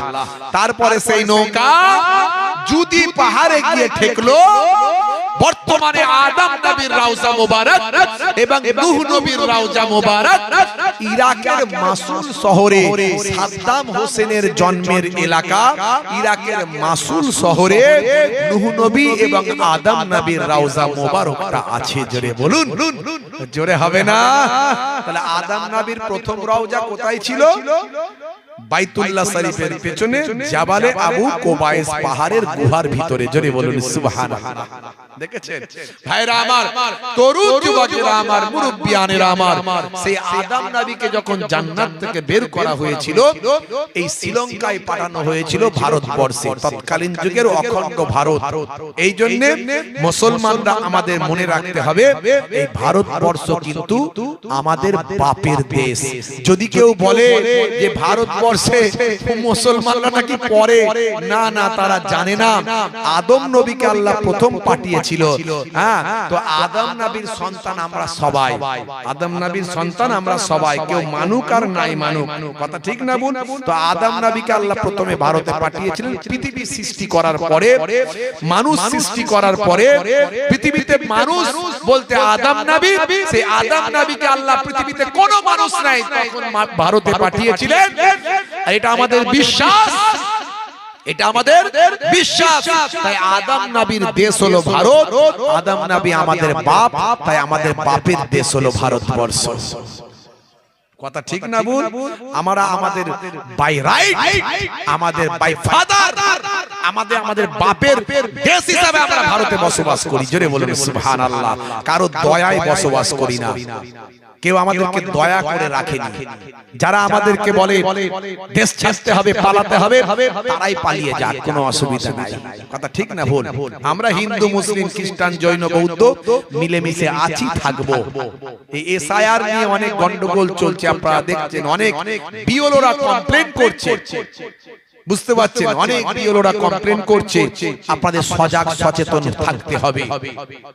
কারো একজনের নাম বাদ গেলে আমরা ছাড়বো না, কথা দিয়ে যাচ্ছি, আমরা ছাড়বো না, আমরা রাস্তায় নেমে আসবো, আমরা নিজেদের জীবন পর্যন্ত দেব, কিন্তু কোন একজন নাগরিককে, কোন একজন ন্যায্য নাগরিককে বেনাগরিক হতে দেব না, এটা মাথায় রাখতে হবে। আমি বেঁচে গেলাম মানে আমার ভাই বিপদে পড়লো তাকে ছেড়ে দেব না, এটা কখনো পরিচয় হতে পারে না মুসলমানের, মাথায় রাখতে হবে। আজকে বেশিরভাগ মুসলমানদের ভাই আমার দেখছি আপনার লজিক্যাল ডিসক্রিপেন্সিতে নামগুলো আসছে, বানান ভুল, নামের ভুল, এই ভুল, সেই ভুল। আমরা দেখতে চাই এর শেষটা কি আসছে, আমরা দেখতে চাই, মাথায় রাখবেন। আমাদের সজাগ সচেতন থাকতে হবে। যাই হোক ভাইরা আমার, এই জাবালে রহমত পাহাড়ে আদম আলাইহিস সালাতু ওয়াস সালাম যখন ভারতে, আর মা হাওয়া আলাইহাস সালাতু ওয়াস সালামকে আমার আল্লাহ জেদ্দায় পাঠিয়ে দিলেন। দীর্ঘ 350 বছর আদম নবী আর মা হাওয়া আলাইহাস সালাতু ওয়াস সালামের মোলাকাত হয় না। আদম নবী আল্লাহর কাছে মাপ চাইতে লাগলেন, আল্লাহ আমি ওই ফল খেয়ে বড় ভুল কাজ করে ফেলেছি, তুমি আমাকে ক্ষমা করে দাও। এই দোয়া চাইতে লাগলেন, কাঁদতে লাগলেন। 350 বছর কাঁদার পরে আদম নবী যখন ওই জাবালে রহমত পাহাড়ে গিয়ে আমার আপনার নবীর ওসিলা দিয়ে যখন দোয়া চেয়েছে, আল্লাহ বললেন, হে আদম শোনো, হে তরুণ যুবকেরা, হে আমার বন্ধুরা, শুনে রেখে দিন বাবা, জেনে রেখে দেন। হযরতে আদম আলাইহিস সালাম আল্লাহ তাআলাকে বললেন, মাবুদ আল্লাহ, আমি এত বছর ধরে তোমার কাছে গুনাহ মাফির জন্য দোয়া চাই, তুমি এখনো আমার দোয়া কবুল করলে না। আমি আজকে তোমার কাছে একটা ভালো ওসিলা তোমার কাছে দিচ্ছি। আমি জান্নাতের যখন ছিলাম, জান্নাতের দরজায় দরজায়, জান্নাতের গেটে গেটে তোমার নামের সঙ্গে একটা নাম দেখেছি, লা ইলাহা ইল্লাল্লাহু মুহাম্মাদুর রাসূলুল্লাহ। আমার আল্লাহ, জান্নাতের বুকে আমি তোমার নামের সঙ্গে একটা নাম দেখেছি, তিনি হলেন আখিরি জামানার পয়গম্বর। আমার বংশধরের ভিতর থেকে আপনি একজন নবী বানাবেন, তিনি হবেন আপনার শ্রেষ্ঠ নবী, তিনি হলেন আখিরি জামানার পয়গম্বর। সেই আখিরি জামানার পয়গম্বর জনাবে মুহাম্মদ মুস্তাফা সাল্লাল্লাহু আলাইহি ওয়াসাল্লামের খাতিরে আমার গুনাহটা maaf করে দাও। আল্লাহ বললেন, হে আদম, তুমি আজ এমন একটা সুপারিশ নিয়ে এসেছো, আজকে আমি তোমাকে ঘোরাতে পারলাম না, আজকে আমি তোমাকে ফেরাতে পারলাম না। যাও আমার আখিরি জামানার পয়গম্বরের খাতিরে হে আদম, আমি তোমাকে ক্ষমা করে দিলাম। জোরে হবে না? এই জাবালে রহমত পাহাড়ে একটা নিশানা রাখা, একটা পিলার তৈরি করা আছে, যে পিলারের গোড়ায় বসে হযরতে আদম নবী আল্লাহ তাআলার দরবারে ক্ষমা প্রার্থনা করেছিলেন। মহান আল্লাহ আদম নবীর দোয়াকে কবুল করেছিলেন। জোরে বলেন সুবহানাল্লাহ। আদম নবী দোয়া চাওয়া শেষ হলো। আদম নবী দেখতে পাচ্ছেন জেদ্দার দিক থেকে মা আম্মাজান ভাই আমার হাজেরা, আম্মাজান ভাই আমার, আমরা বলি আদম, তারা বলে অ্যাডাম, আমরা বলি মা হাওয়া, তারা বলে ঈভ। তো মা হাওয়া আলাইহা সালাতু ওয়াস সালাম জেদ্দার দিক থেকে হেঁটে হেঁটে আসছেন, হযরত আদম নবীর সঙ্গে মুলাকাত হবে। জোরে বলুন সুবহানাল্লাহ। সেই জাবালে রাহমাতে আমার নবী 1,20,000 1,20,000 মানুষের সামনে ভাষণ দিয়েছিলেন, যেটা হলো ইতিহাসে বিদায় হজ। এই বিদায় হজের ভাষণ, এই বিদায় হজের ভাষণের পরে আমার আল্লাহ কোরআনের আয়াত নাজিল করলেন, অর্থাৎ 624 খ্রিস্টাব্দে বদরের যুদ্ধের পরে আরো 8 বছর কোরআন মাজিদ নাজিল হয়েছে এবং বিদায় হজের সময়তেও কোরআনের আয়াত আসছে, আল ইয়াউমা আকমালতু লাকুম দীনাকুম ওয়া আতমামতু আলাইকুম নি'মাতি ওয়া রাদিতু লাকুমুল ইসলাম দীনান। হে তরুণ যুবকেরা, তাহলে বিদায় হজে তো কোরআন মাজিদ নাজিল হলো, আর ওই মূর্খ সূর্খ লোকটা ফোরপাস লোকটা বলে কোরআন নাকি 624 এ পুরো শেষ হয়ে গেছে। তো 624 এ যদি কোরআন মাজিদ পুরো শেষ হয়ে যায়, তা আমার নবীর কাছে বিদায় হজে তো কোরআন নাজিল হলো, সেটা কেমন করে হলো? আসলে সে জানে না, এমন কোন তথ্য প্রমাণ কোথাও নাই, কেউ দিতে পারবে না। কোরআন মাজিদ আল্লাহ প্রদত্ত কিতাব, দীর্ঘ 23 বছর ধরে এসেছে। জোরে বলুন সুবহান। তিনি যে কমপ্লেন গুলো করেছেন, 9 নম্বর সূরার 5 নম্বর আয়াত, মুশরিকদের যেখানে পাবে সেখানে ঘিরে ধরবে, তাদেরকে ঘাটিতে ঘাটিতে লোক রেডি করে রাখবে, তাদেরকে ঘিরে ধরে হত্যা করবে। যারা তোমাদের তাড়িয়ে দিয়েছিল তোমরা তাদের তাড়িয়ে দেবে। এটা একটা যুদ্ধের বর্ণনা। এই প্রেক্ষাপটটা হলো যুদ্ধের প্রেক্ষাপট। কোরআন মাজিদ দীর্ঘ 23 বছর ধরে একটু একটু করে এসেছে, তাই স্থান কাল পাত্র বিশেষে কোরআনের আয়াতগুলো, লাইনগুলো এসেছে মহান স্রষ্টার কাছ থেকে। এটা একটা যুদ্ধের বর্ণনা। যারা চুক্তি ভঙ্গ করেছিল মক্কার কুরাইশদের সঙ্গে, কুফফারদের সঙ্গে, মুশরিকদের সঙ্গে আল্লাহর নবীর চুক্তি ছিল যে তোমরা আমাদের কাউকে আঘাত করবে না, আমরাও আঘাত করব না। কিন্তু তারা চুক্তি ভঙ্গ করলো। ভঙ্গ করে যখন নবীর ফলোয়ারদের শহীদ করে দিল, তখন আমার আল্লাহ এই আয়াত নাজিল করে দিয়েছেন যে এই নিষিদ্ধ মাসগুলো অতিক্রান্ত হলে যারা তোমাদের হত্যা করেছে তাদের ঘাটিতে ঘাটিতে তোমরা লোক জড়ো করে রাখবে এবং তাদেরকে তোমরা হত্যা করো। মুশরিকদের যেখানে পাবে ঘিরে ধরে হত্যা করো। তারা তোমাদেরকে যেখান থেকে তাড়িয়ে দিয়েছে তোমরা তাদেরকে তাড়িয়ে দাও। এটা একটা যুদ্ধের বর্ণনা। এ তো স্বাভাবিক ব্যাপার। পাকিস্তান যদি ভারতে অ্যাটাক করে, ভারতের কমান্ডার বলবে যে যারা তোমাদের অ্যাটাক করেছে তাদের জন্য তোমরা ঘাটিতে ঘাটিতে লোক সাজিয়ে রাখো, যারা তোমাদের হত্যা করেছে তোমরা তাদের হত্যা করো। এটা একটা স্বাভাবিক প্রক্রিয়া। এটা যুদ্ধের বয়ান। এরকম যুদ্ধের কথা আপনি বেদে পাবেন, আপনি রামায়ণে পাবেন, মহাভারতে পাবেন, আপনি গীতায় পাবেন, বাইবেলে পাবেন, আপনি ত্রিপিটকে পাবেন, বিভিন্ন জায়গাতে আপনি পাবেন। এই যুদ্ধের কথা কোরআনেও এসেছে। কোরআনের এই আয়াতটা নিয়ে বিতর্ক তৈরি করছো, কিন্তু কোরআনের অন্য আয়াতগুলো তো বলো না, যেখানে শান্তির কথা, সম্প্রীতির কথা, ভ্রাতৃত্বের কথা, পরধর্মের সহিষ্ণুতার কথা, মানবিকতার কথা, মনুষ্যত্বের কথা বলা হয়েছে, সেগুলো তো বলছো না। কোরআন মাজিদে বলা হয়েছে লা ইকরা ফিদ্দিন, ধর্মে কোনো জবরদস্তি নাই। কোরআন মাজিদে অন্য আয়াতে বলা হয়েছে লাকুম দীনুকুম ওয়ালিয়া দীন, তোমার ধর্ম তোমার কাছে, আমার ধর্ম তোমার আমার কাছে। কোরআন মাজিদে অন্য জায়গায় বলা হয়েছে যারা আল্লাহ ব্যতীত অন্যের ইবাদত করে তাদের তোমরা গালি দিও না। মারা তো দূরের কথা, গালি দিও না। তাহলে কোরআন মাজিদ এই জায়গায় বলা হলো, কিতাবে অন্য জায়গায় বলা হলো একজন নিরীহ মানুষকে হত্যা করা মানব জাতি হত্যা করার সমান, একজন নিরীহ মানুষকে রক্ষা করা মানব জাতি রক্ষা করার সমান। কই এই আয়াতগুলো তো বলছো না। মুসলমান ওই ব্যক্তি নয়, ওই ব্যক্তি মুসলমান হতে পারে না যার মুখের দ্বারাই, যার হাতের দ্বারাই অন্য ভাই কষ্ট পায়। কই এগুলো তো বলছো না, এগুলো তো তুমি বলছো না। ভাইরা আমার, তরুণ যুবকেরা, ওই ব্যক্তি মুসলমান নয়, ওই ব্যক্তি মুসলমান নয় যে নিজে খেয়ে দিয়ে আরামায়েশে থাকে আর তার প্রতিবেশী ভুকা থাকে, অভুক্ত থাকে, ক্ষুধার্ত থাকে, ওই ব্যক্তি মুসলমান নয়। কই এই কথাগুলো তো বলছো না। এখানে শুধু প্রতিবেশী বলতে মুসলমান নয়, হিন্দু, খ্রিস্টান, জৈন, বৌদ্ধ যেই হোক না কেন, তার প্রতিবেশী যদি কষ্টের মধ্যে থাকে, সেই ব্যক্তি কখনো, ওই ব্যক্তি মুসলমান আরামায়েশে খেয়ে দিয়ে ঘুমালে সে মুসলমান হতে পারে না। কত সুন্দর ইসলাম পরধর্মে সহিষ্ণুতার কথা, ভ্রাতৃত্বের কথা, মানবিকতার কথা বলেছে। এগুলো তো মানুষের কাছে বলছো না। আসলে রাজনীতি করছে, বিভাজন করছে, হিন্দু মুসলমানের ভাগাভাগি করছে, সুন্দর সম্পর্ক নষ্ট করছে।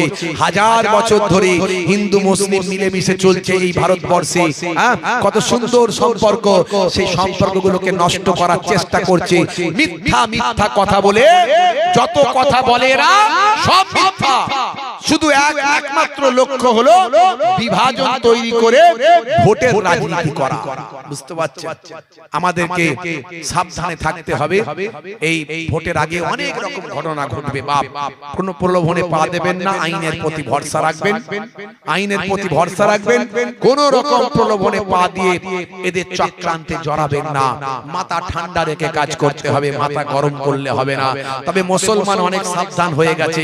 এত বড় বড় কথা কোরআনের বিরুদ্ধে বলার পরেও মুসলমান কিন্তু রাস্তায় নেমে হই হুল্লোড় করেনি, ওদের চক্রান্তে পা দেয়নি।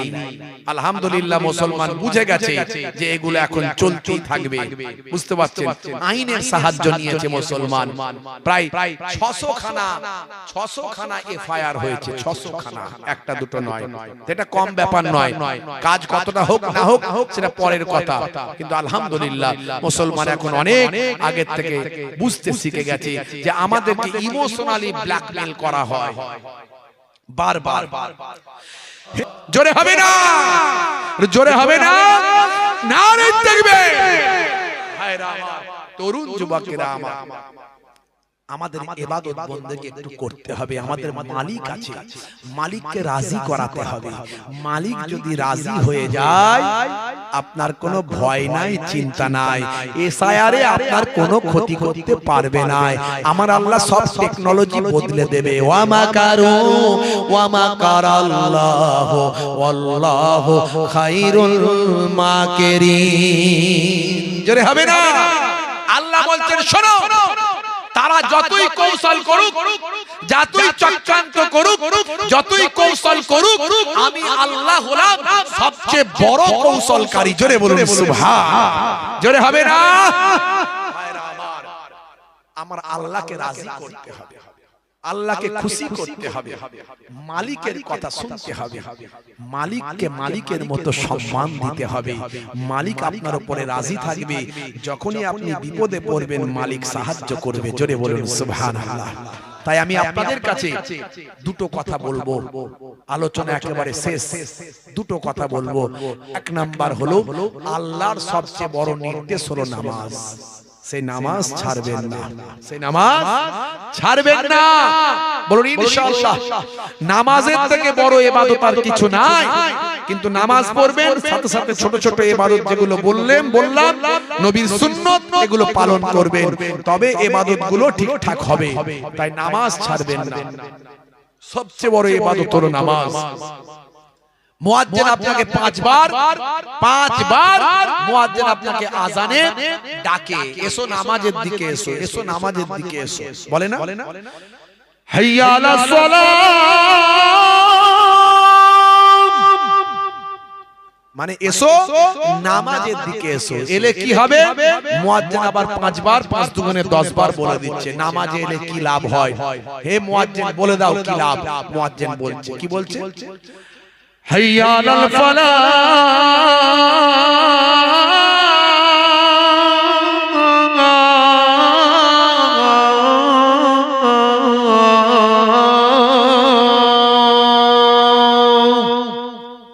নামাজ এলে আমি আল্লাহ তোমাকে কামিয়াবি দান করে দেব। জোরে বলুন সুবহানাল্লাহ। তুমি চাকরিতে ডেভেলপমেন্ট চাও, নামাজে সিজদায় আমাকে জানাও। তুমি ব্যবসায় উন্নতি করতে চাও, নামাজে সিজদায় আমাকে জানাও। তুমি বিপদে আছো, বিপদ মুক্তি চাও, নামাজে সিজদায় আমাকে জানাও। আল্লাহ বলছেন ওয়াস্তাইনু বিসসাবরি ওয়াস সালাহ, বান্দা তোরা আমার কাছে সাহায্য প্রার্থনা কর ধৈর্য এবং নামাজের মাধ্যমে। সাহায্য চাইতে হবে নামাজের মাধ্যমে, আর ধৈর্য ধারণ করতে হবে। একদিন, দুদিন, 3 দিন, 21 দিন আল্লাহকে সিজদায় পড়ে পড়ে বলুন, ইনশাআল্লাহ আস্তে আস্তে আপনার দোয়াটা কবুল হতে থাকবে।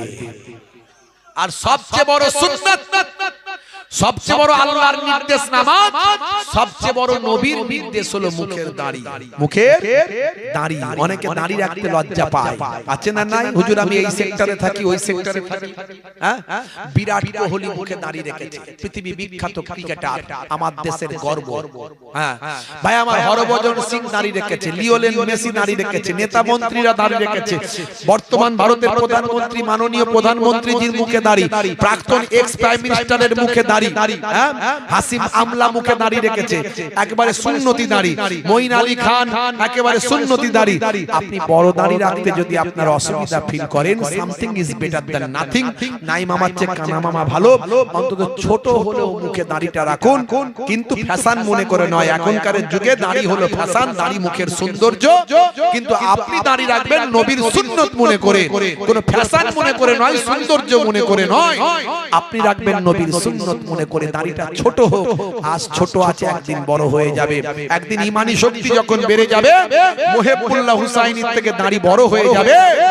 তার আগে এই ছোট দাড়ি থাকা অবস্থায় যদি মারা যান, কবরে দেওয়ার পরে মুনকার নাকির ফেরেশতা এসে বলবে মান রব্বুকা, দেখতে পাবে নবীর সুন্নতটা ছোট হলেও মুখে দাড়িটা রাখা, হতে পারে ওই দাড়িটাই হবে নাজাতের জারিয়া। জোরে হবে না? দুটো কথা বললাম, এতক্ষণ আলোচনা আমার জনাব মাওলানা সাহেব তিনি ওয়াজ করেছেন, তার আগে সম্মানীয় ইমাম সাহেব মাওলানা সাহেব, মুফতি সাহেব তারা ওয়াজ করেছেন। সব আলোচনার মূল জিস্ট হলো দুটো, একটা হলো নামাজ, একটা হলো মুখের দাড়ি। দুটো জিনিস যদি থাকে, আপনি বলেন তো এই নামাজি মানুষ হয়ে মুখে দাড়ি রেখে মদের দোকানে লাইন লাগাতে পারবেন? কোন জেনা ব্যভিচারখানায় যেতে পারবেন? লটারির টিকিট কাটতে গেলে বিবেকে বাঁধবে না? আমি মুখে দাঁড়িয়ে দেখে নামাজ পড়ি, লোকে জানে দোকানের টিকিটটা কি করে কাটবো? 70 থেকে 80%, 90% অন্যায় আপনার কাছ থেকে অটোমেটিক সরে দূরে পালিয়ে যাবে। জোরে বলুন সুবহানাল্লাহ। তাই দুটো কাজ করুন, অল্প দিনের জিন্দেগি, বাপ আজ মরে গেলে কাল দুদিন হয়ে যাবে। দুটো কাজ করুন, বলুন ইনশাআল্লাহ, বলুন ইনশাআল্লাহ। পেছনে বিড়ি খাচ্ছে কে? দেখো দেখো দেখো, আছে না পালিয়ে গেছে?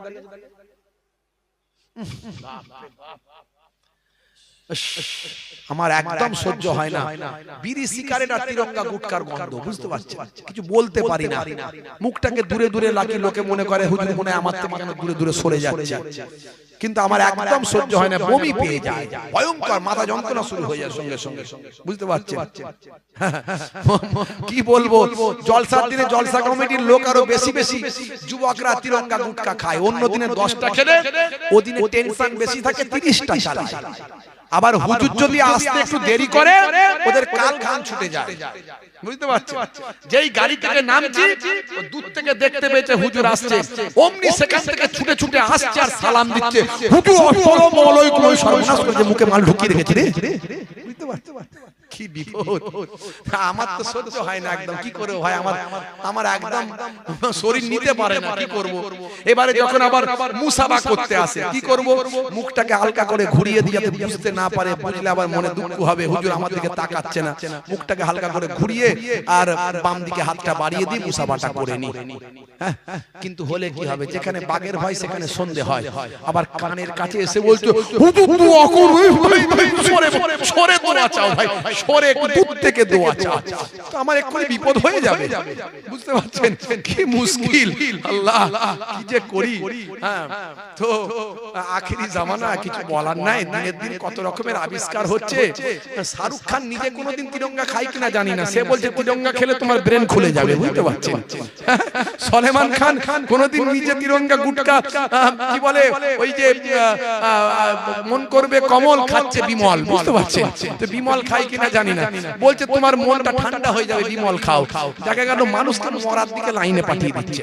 এই বিড়ি সিগারেট তিরঙ্গা গুটখা যত খাবে তত শরীরের ক্ষতি। ক্ষতি না বলে, নার্ভের সঙ্গে অ্যাডজাস্ট হয়ে যায়। আজকে মনে করছেন একটা দুটো খাচ্ছি, আস্তে আস্তে দিনে দেখবেন বাড়তে শুরু করেছে।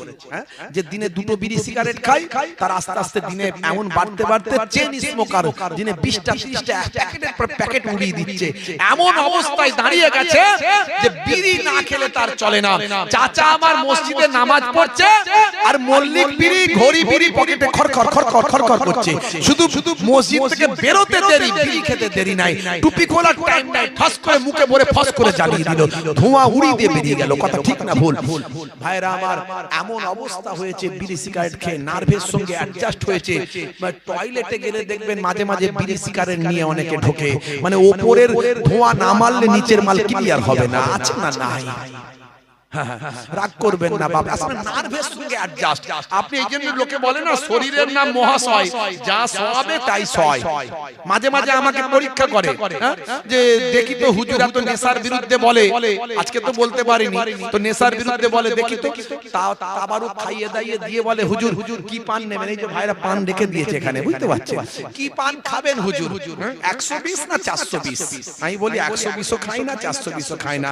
আমি জানি যে সবাই জানে যে আমার কোনো নেশা নাই, তবুও যখন আমাকে বলছে তার মানে বেটা পরীক্ষা করছে, একটু আমাকে ঘোরাচ্ছে, ভালো করে গোলাচ্ছে। আমিও তাকে গোলাচ্ছি, আমি বলি 120ও খাই না, 420ও খাই না। তাহলে হুজুর কি পান খাবেন, শিব জর্দা না মল্লিক জর্দা? আমি শিব জর্দাও খাই না, মল্লিক জর্দাও খাই না। তাহলে হুজুর কি পান খাবেন? দোক্তা পান? আমি দোক্তা পানও খাই না। সাদা পান না মিষ্টি পান?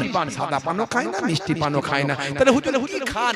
এখন হাইব্রিড হুজুররা সব রজনীগন্ধা খায়। আমি বলি ওসবেও ধান্দা নাই। তাহলে চলেটা কি হুজুর? তিরঙ্গা গুটকা গোয়া, মন করবে কমল খাচ্ছে বিমল, বিমলও চলে না, গোয়াও চলে না, কিছুই চলে না। মাঝে মাঝে চা হলে হয়, না হলে না হয়।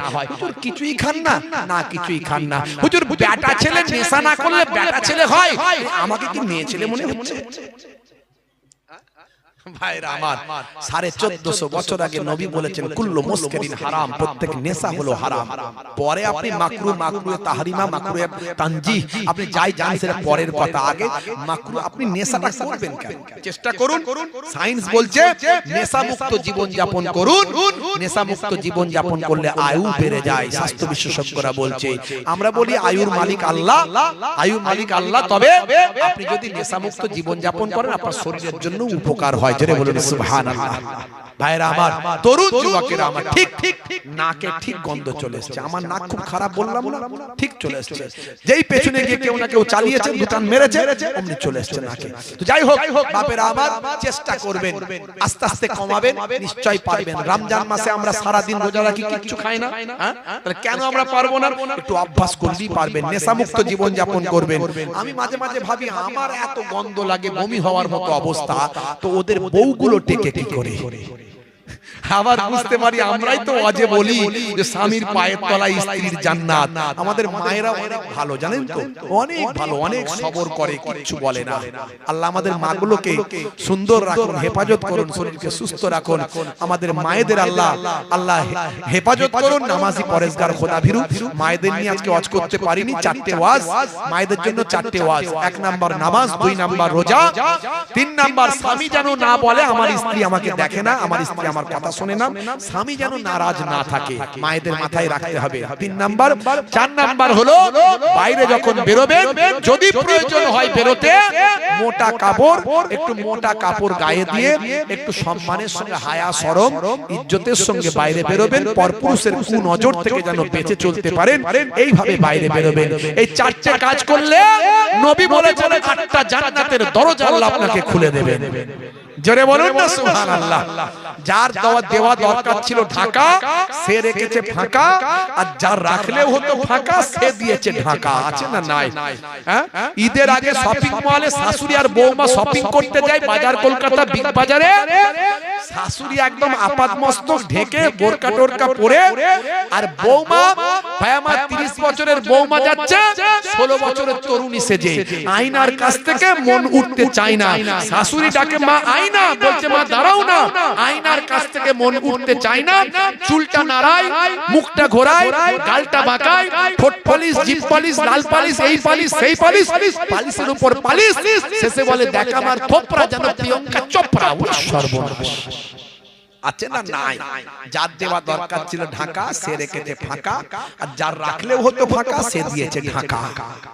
বড় দুঃখ লাগে। আমার মায়েরা বাইরে বেরোলে একটু মোটা কাপড়টা গায়ে দিয়ে বেরোবেন যাতে পরপুরুষের নজরে না পড়েন। এই চারটে কাজ করলে আপনাদের ওয়াজ হয়ে গেল। ভাইরা আমার, অনেক আলোচনা করে ফেললাম, আপনারা মনোযোগ দিয়ে শুনছেন বলে এত কথা বলা হলো, না হলে আমি 2 ঘন্টার বেশি জলসা করি না। ভাববেন না মনে হুজুর সব জায়গায় 3 ঘন্টা 4 ঘন্টা করে না। আমি হাই স্কুল টিচার, আপনারা জানেন, একটা সরকারি হাই সেকেন্ডারি স্কুলে শিক্ষকতার কাজে দিন জায়গা রাত জায়গা মানুষ, আবার সোশ্যাল ওয়ার্কের বিভিন্ন কাজে আমি যুক্ত আছি। হ্যাঁ, লেকচারার্স অ্যাসোসিয়েশন অফ বেঙ্গল, বাংলার খ্যাতনামা যত আলেম ওলামা বক্তাদের আপনারা চেনেন, সব বক্তাদের প্রায় 100 জনের উপরে কম বেশি এই বক্তাদের নিয়ে, হুজুরদের নিয়ে একটা সংগঠন আছে, তার আমি দায়িত্বে আছি, অবজারভারের দায়িত্বে আছি। অনেক কাজ আমাদের করতে হয়। দেশের দশের কিভাবে ভালো করা যায়, কিভাবে শান্তি সম্প্রীতি ঠিক থাকে, কিভাবে আমার পিছিয়ে পড়া কমকে এগিয়ে নিয়ে যাওয়া যায়, শিক্ষার জন্য কিভাবে কাজ করা যায়। আমি আপনাদের কাছে একটা কথা শেষে আরেকটা কথা বলবো। একদিকে নামাজ বলেছি, একদিকে দাঁড়ি বলেছি, আর একটা কথা বড় কথা বলি, সেটা হলো এডুকেশন, শিক্ষা।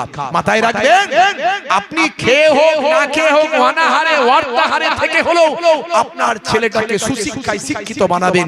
আগামী দিন আরো ভয়ঙ্কর দিন আসছে, আপনার ছেলে যদি শিক্ষিত না হয় আরো বিপদে পড়বে। মাথায় রাখবেন, শুধু শিক্ষা মানে চাকরি বাকরি পাওয়ার জন্য নয়, শিক্ষা মানে তার নিজেকে মানুষ হিসাবে মানুষের কাছে রিপ্রেজেন্ট করা, মানুষ হিসাবে বেঁচে থাকার জন্য শিক্ষা। মাথায় রাখবেন। আর যার মেধা আছে, ব্রেন আছে, গরিব হোক আর যাই হোক, ভাইরা আমার, যার মেধা আছে, ব্রেন আছে, নষ্ট করবেন না। এখন সরকারি স্কলারশিপ থেকে শুরু করে বিভিন্ন রকম প্রাইভেট স্কলারশিপ থেকে শুরু করে বিভিন্ন জায়গায় আপনার টাকা পয়সা দেয়, পড়াশোনার জন্য খরচ খরচা করে, দেখবেন অনেক সুযোগ সুবিধা আছে। আলহামদুলিল্লাহ, আপনার সন্তানটা আজকে এক চাঁদে পৃথিবী আলো, আপনার এই গ্রামের নাম, আপনার রাজ্যের নাম, আপনার এলাকার নাম, আপনার জেলের নাম, জেলার নাম পৃথিবীর মানচিত্রে তুলে দিতে পারে। জোরে বলুন সুবহানাল্লাহ। আজকে যারা যতই মুসলমানদের বিরোধিতা করুক, কিছু মানুষ সাম্প্রদায়িক লোকজন যতই বিরোধিতা করুক, এপিজে আব্দুল কালাম একজন মুসলমান ছিলেন এবং তিনি একজন ইমাম সাহেবের সন্তান ছিলেন। যতদিন ভারতবর্ষের নাম পৃথিবীর মানচিত্রে থাকবে, ততদিন এপিজে আব্দুল কালামের নাম ইতিহাসের পৃষ্ঠায় স্বর্ণাক্ষরে লিপিবদ্ধ হয়ে থাকবে। সেই এপিজে আব্দুল কালাম ভারতের পরমাণু বিজ্ঞানী, যার জন্য ভারতবর্ষ শক্তিশালী হয়েছে। মিসাইল ম্যান, ভারতের প্রাক্তন রাষ্ট্রপতি। জোরে বলুন সুবহানাল্লাহ। ভাইরা আমার, বিদায় নেব, যাওয়ার আগে এই জান্নাতের বাগানটা কত সুন্দর, কথা ঠিক না ভুল?